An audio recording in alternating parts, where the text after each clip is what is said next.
smile.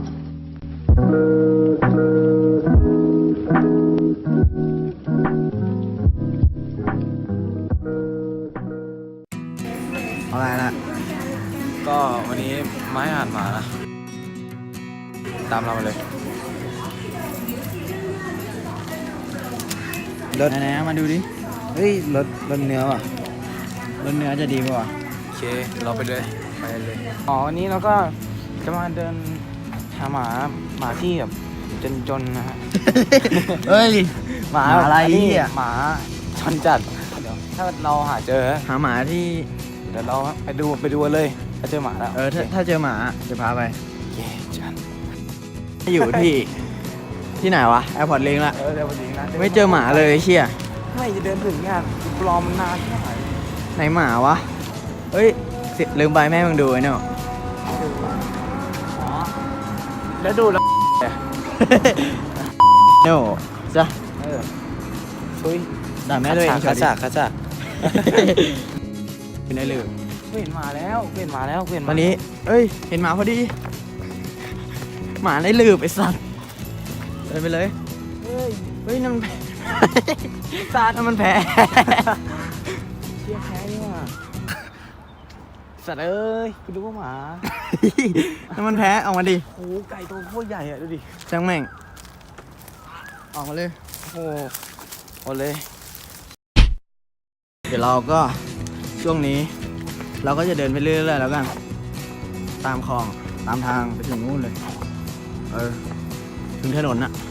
เชี่ยเอ้ยแพ้ไอ้โง่ไหนกูเจอตัวนะงอกมาเลยกินไหม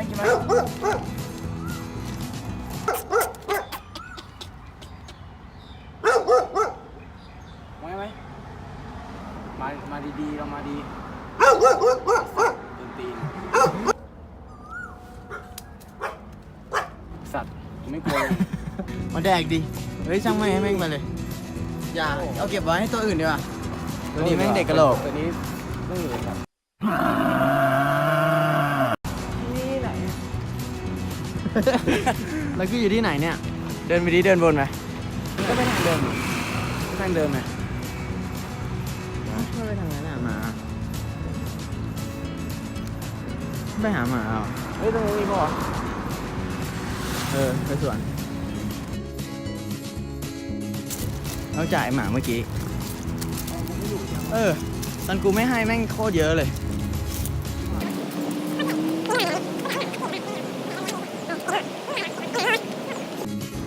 รายการนี้ต้องการอะไรวะเนี่ยอย่างนี้แม่งจะมีคนดูป่ะคนน่าเบื่อหมาก็ไม่เจอเนื่องจากหมาไม่มีนะครับเราก็เลยวางไว้นะเพราะไม่จุดแล้วก็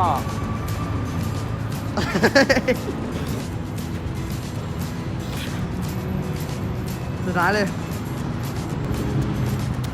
โคตรเคลียร์เลยเคลียร์ชิบหายพอแล้วไอ้เหี้ยกูไม่ไหวแล้วกลับบ้านดีกว่าไอ้สัตว์เลยไม่ไหวจริง